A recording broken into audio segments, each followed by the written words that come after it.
Hi, thanks for joining us for the Family Plot, Gardening in the Mid-South. I'm Chris Cooper. Beautiful summer roses require spring pruning.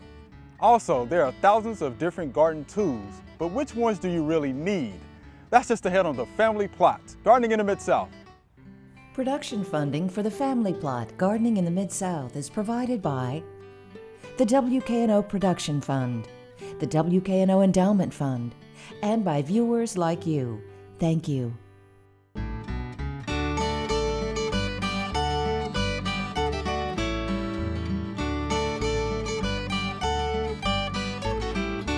Welcome to the Family Plot. I'm Chris Cooper. Joining me today is Mr. Bill Dickerson. Mr. Bill is our rose expert, and Joellen Diamond will be joining us later. All right, Mr. Bill, we got some roses here, right? Yes, sir. All right. So what is the first thing we need to do when it comes down to pruning roses? Well, to start with the tools, the big older stuff, just to facilitate easy cutting, I use the heavy lopping pruners. Okay. I do most of mine with this middle size, I like that too. It's a pretty good size. and which is easier on my hands. Okay. And then the hand pruners, I use the hand pruners. Okay. Good gloves, because Right. these things will eat you alive. Yes. Good gloves, and then I've got this handy little stool that I can sit on and get in and do what I need to do. Okay. The first thing I usually do is look for dead wood. This is dead here at the bottom, Okay. and so I just close to the cane, the main cane, I just cut that off. And as you can see, it's brown and it's not live, healthy tissue. Right. Now, if I can get this out of there, there we go. Now, once you make that cut, I mean, do you actually clean those off before you make the next cut, or? Well, I usually wear a stuck blue in. jean Yeah. shirt. Typically, in between bushes, I'll use a cleaner and I'll sterilize my pruners from bush to bush. Sure. And from customer to customer. Okay. But one bush, it's either got it or it doesn't, Okay, so I yes. don't. So I'll just do one and then I clean. Okay, now I'm looking, now this, it's big and healthy at the top, but right here you can see it's starting to get brown. I see it.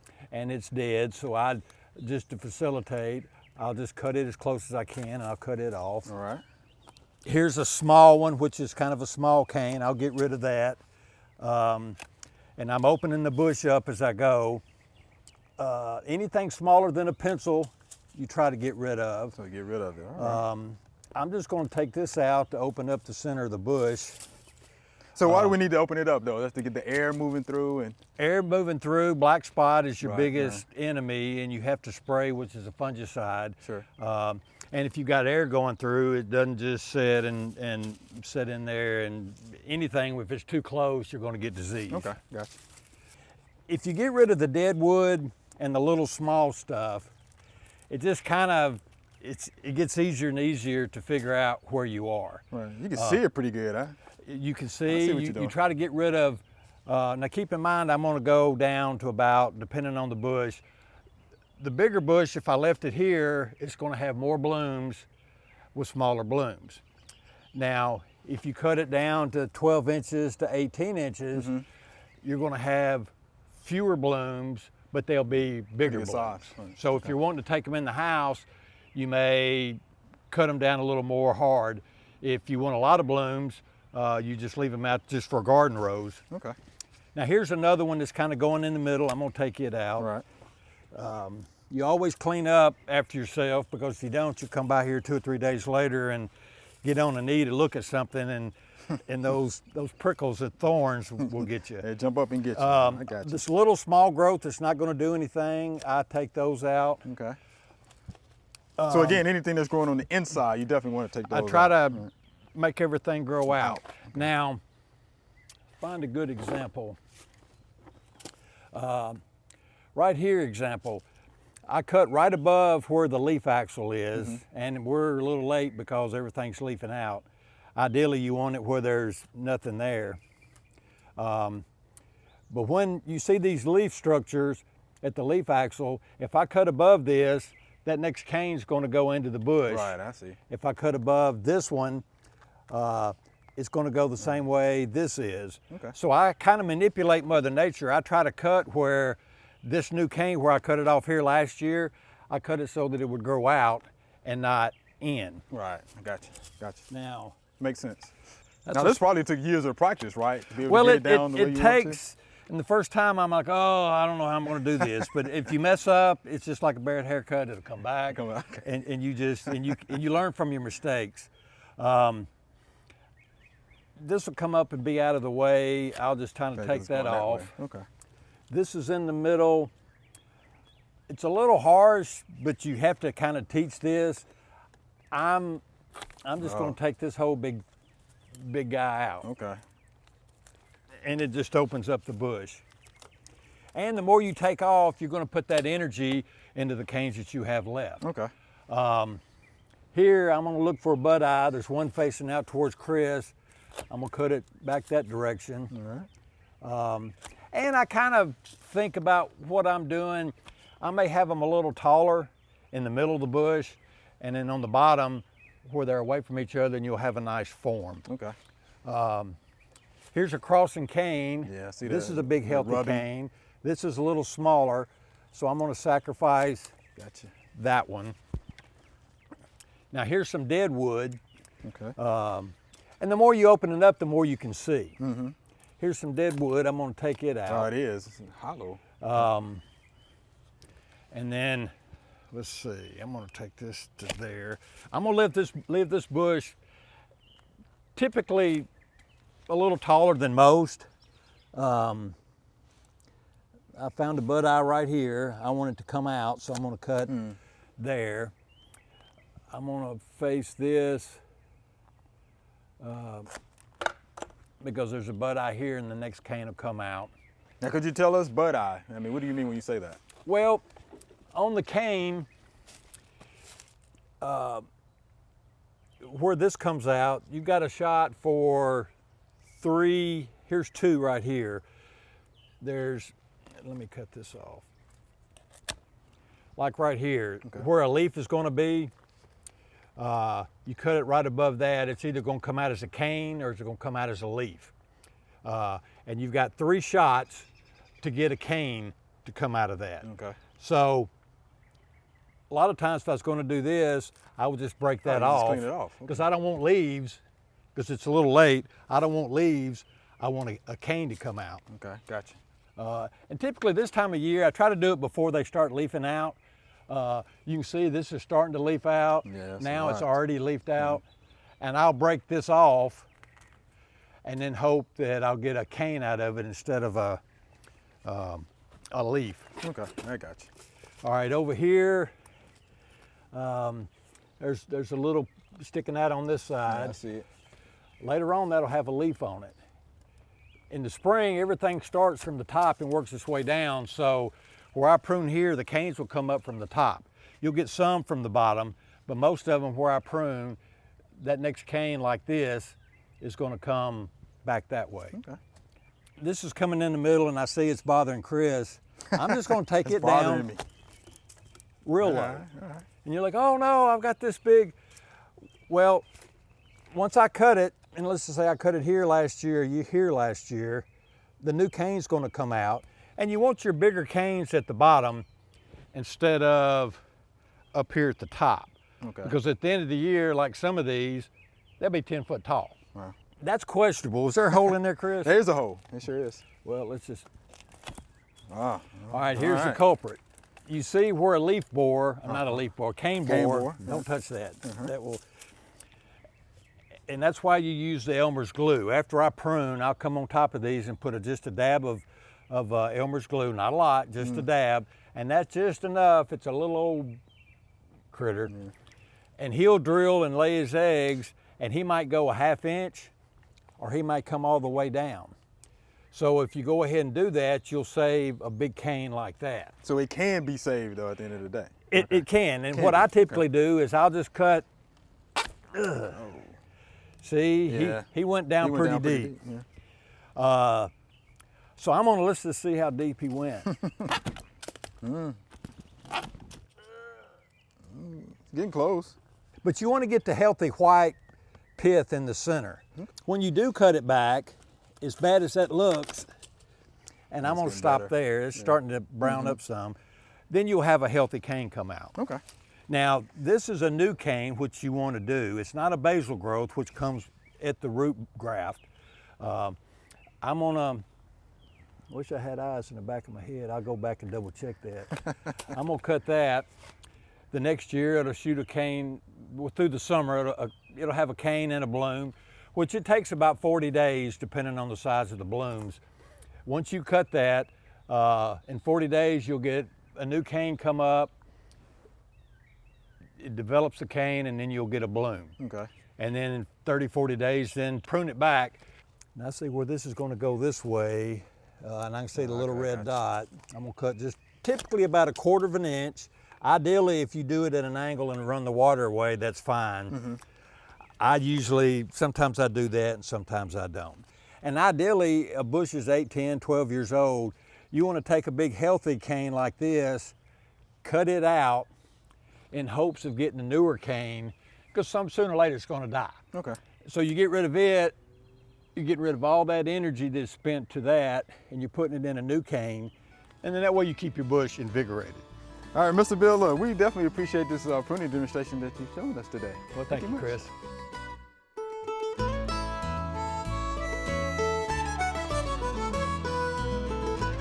The strawberries are looking pretty good. We did have some cold weather about a week ago, and if you notice, it didn't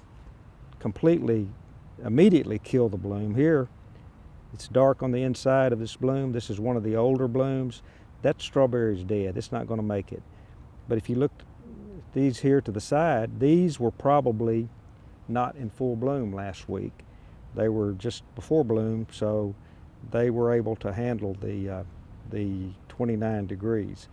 When you have a bloom on peaches, strawberries, almost anything, open bloom, a good heavy frost will actually kill that bloom.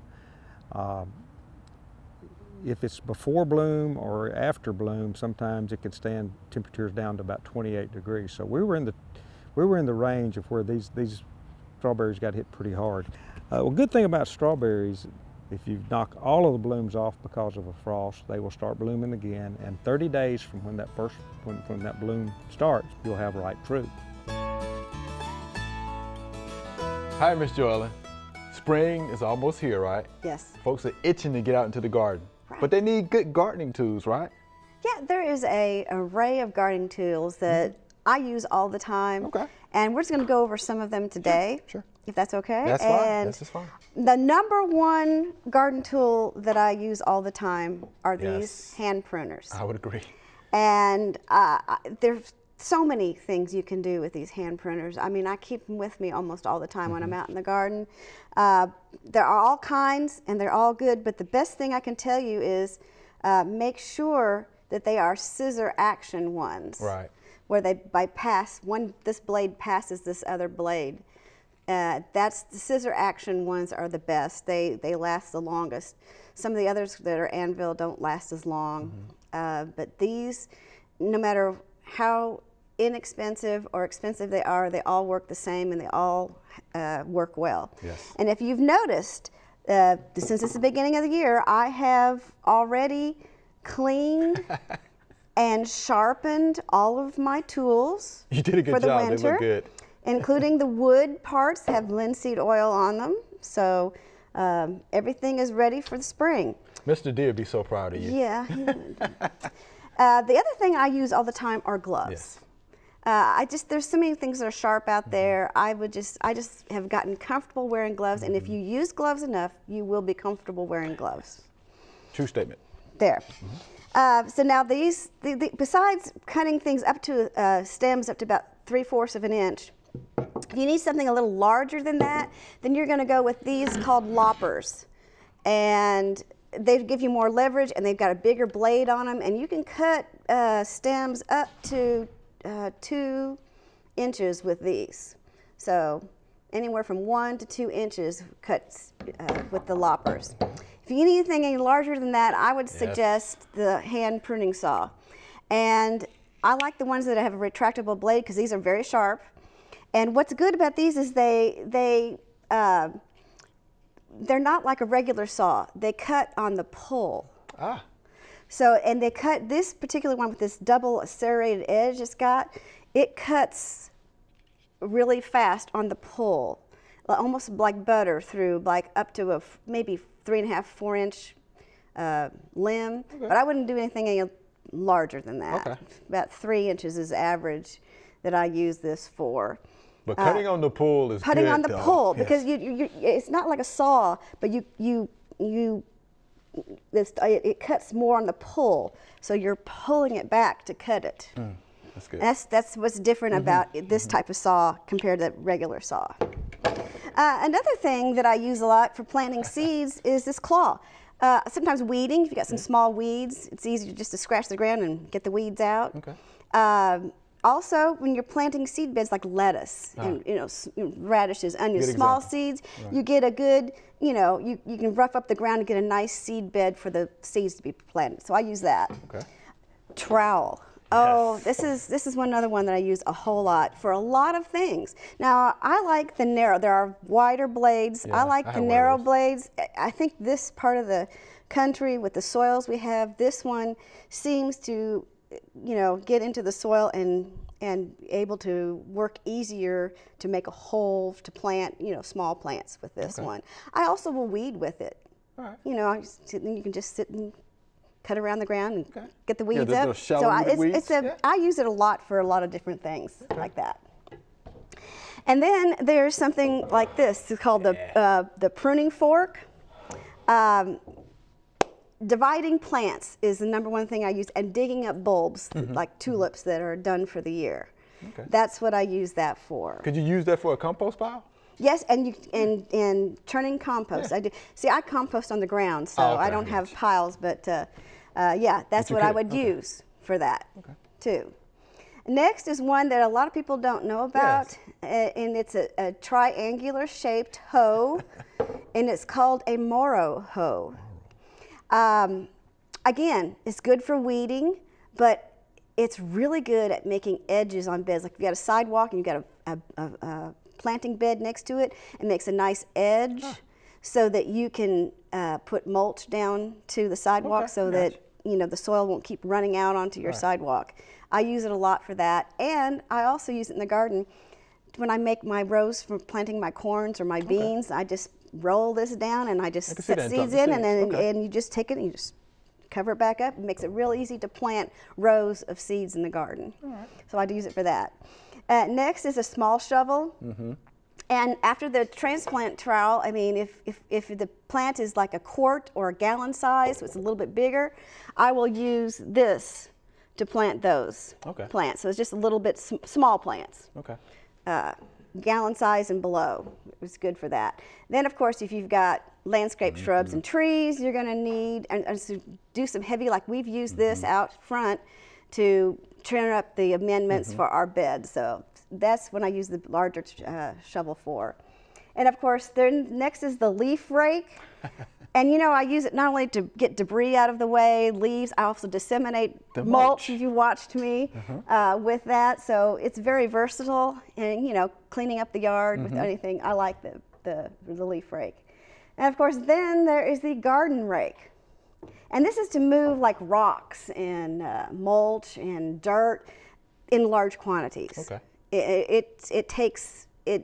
The leaf rake will just kind of go over the top of it and get small debris, but the garden rake gets larger debris, larger soil, larger rocks, and just you can move it really do around. some Yeah. moving with it.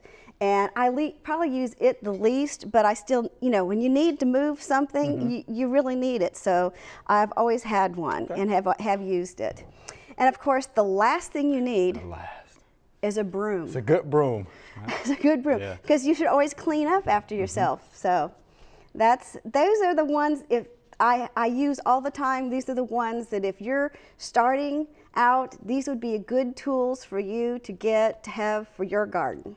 And they can purchase these tools These are found everywhere. everywhere. Everywhere. There's nothing new, and revolutionary here. Now there are a lot of specialized tools. Yeah. I use these.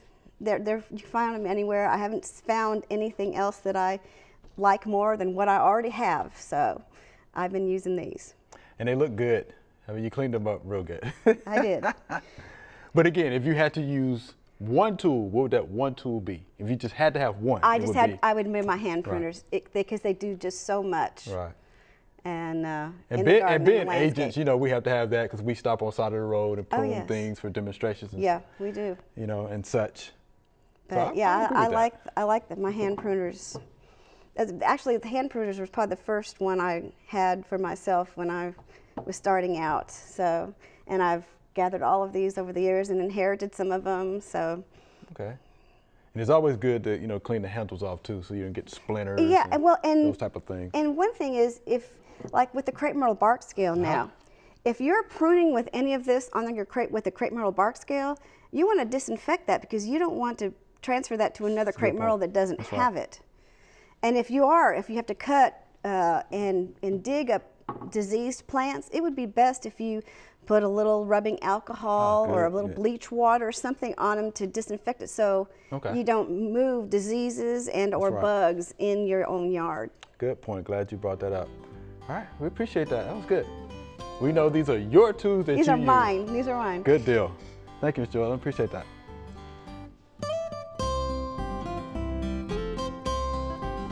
Okay, just like on Goldilocks, the 3 bowls of porridge, the soil has got to be in the right condition too. Example being this right here, this pile right here will not form a ball, so it's kind of a little bit on the dry side. This one right here, this is way too wet. This is one you're going to let set for at least 2 or 3 days and test it to find out if it's tillable. You don't want to put a tiller in that. Okay, the spinner piece, however, if they form a ball and I throw it up in the air, oops, and it breaks apart, then it's just right for tilling. All right, here's our Q&A session. You ready? Ready? These are good questions. Yes, they are. All right, here's our first viewer email. Can I still spray dormant oil on my shrubs? Can they still get away with that now? I think it's a little late. Okay, I think it's a little late. Okay. Yeah, dormant oil spray, it has to be dormant. Now, horticultural spray, oil spray, it's a lighter spray, and it depends on what she's trying to do with it. True. But yeah, dormant oil spray is for dormant plants. Right.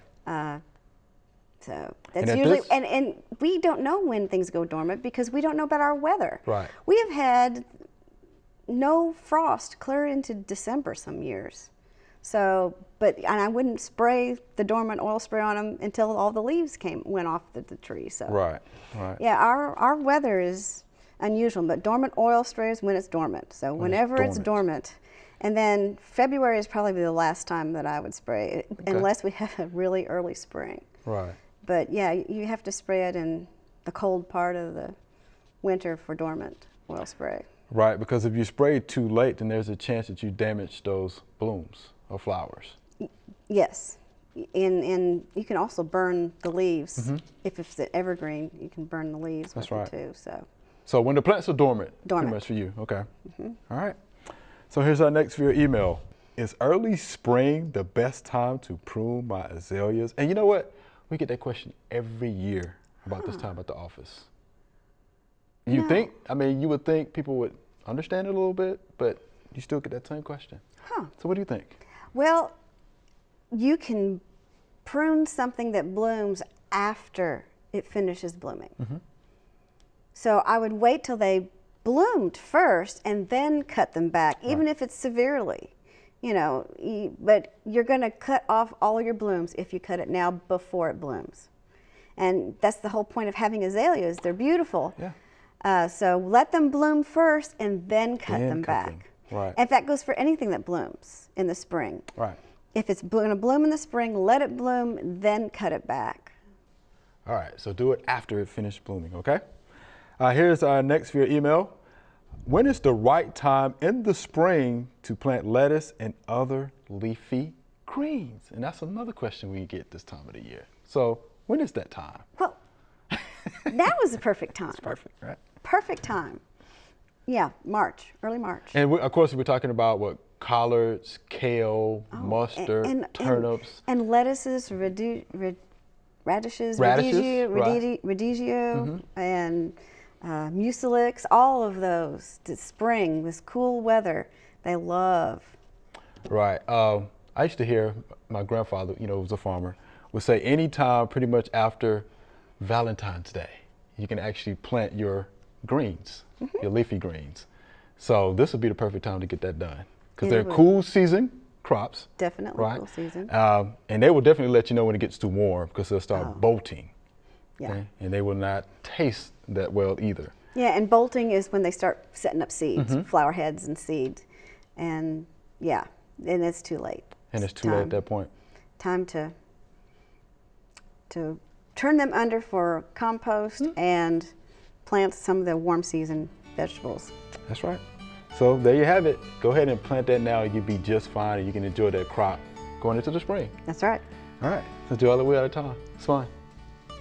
Remember, we love to hear from you.